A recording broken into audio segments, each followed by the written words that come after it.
Bonjour à tous et à toutes, bienvenue sur cette première review de mon arme, le KP07 qui est un pistolet donc à CO2 donc avec des sparklets basiques qui se placent dans le chargeur, mais ça on va y revenir après.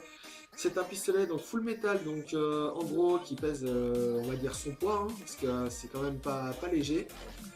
La boîte est assez simple mais pas dérangeante car assez jolie. Tout de suite là devant on peut remarquer donc les règles, certaines règles de précaution en anglais.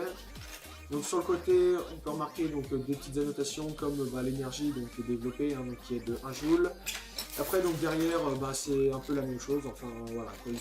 C'est assez simple et puis c'est sympathique. Tout de suite dans la boîte voilà donc c'est livré comme ça. Là le big loader c'est moi qui l'ai rajouté, enfin bon tout voilà. Normalement ce sont des sparklets comme ça.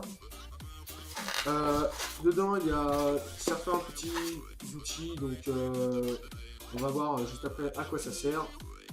On va tout de suite prendre l'arrêté. Donc, le KP07, c'est comme j'ai dit, c'est une arme assez lourde. Très bonne prise en main avec un grip en caoutchouc. Le chargeur qui est aussi full métal. On peut remarquer l'emplacement là qui est pour la sparklette. Donc, quand il n'y a plus de vie, le pistolet se bloque. Il y a aussi deux sécurités. Il y a la sécurité, celle-ci, et il y a celle-ci.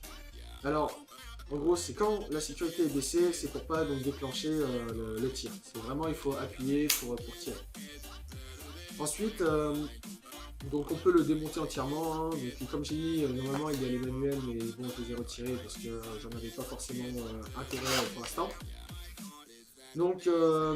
Après, quoi dire de plus, c'est une arme quand même assez précise et puis on va dire propre, dans le sens qu'elle est vraiment très bien. Les mots.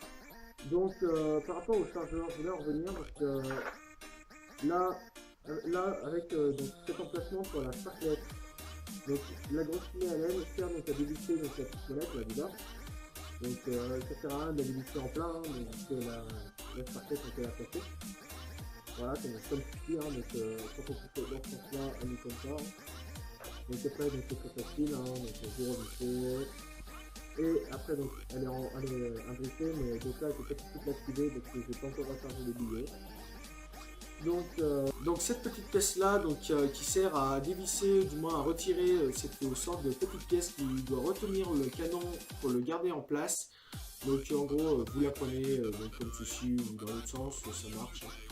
Vous appuyez un petit peu et hop vous tournez. Et après voilà vous pouvez retirer comme ceci.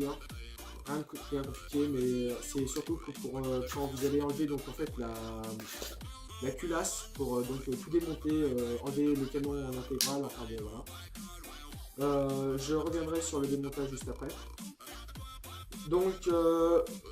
Pour démonter, pour enlever la culasse, c'est très simple, il suffit en gros de mettre là le bloc culasse en face du deuxième petit trou. Pour ce faire, par contre, il faut retenir la culasse et vu que c'est quand même assez compliqué de pousser avec n'importe quoi. Moi, exemple, j'ai pris un bord de pinceau, vous pouvez prendre un stylo ou autre. Et en fait, ce qu'il faut, c'est surtout éviter en gros, de faire bloquer parce que dedans, il y a une sorte de petit loquet qui permet en gros, enfin, vous allez voir après, mais qui permet en gros de bloquer, ce qui fait que il faut la repousser un petit peu, enfin voilà.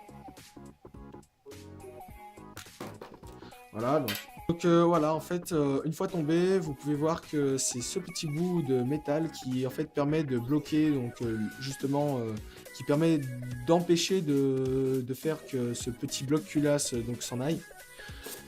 Une fois fait, la culasse est facile à enlever, voilà.